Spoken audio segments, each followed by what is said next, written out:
Yeah, what you see here is not only an ice, it's a car covered with ice.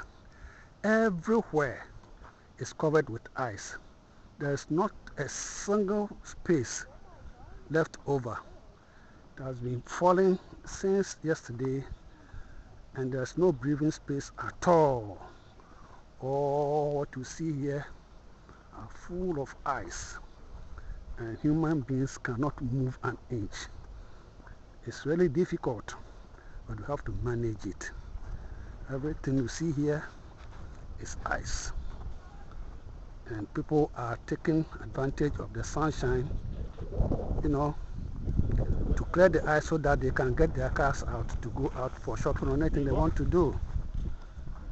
Yeah, here you see some people busy scooping the ice so that they can get their car out.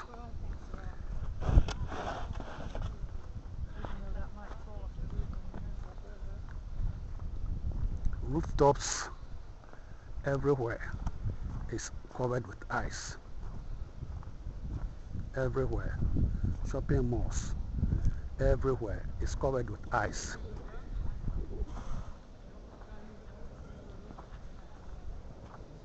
And people are really busy trying to scoop the ice so that they can get their cars out.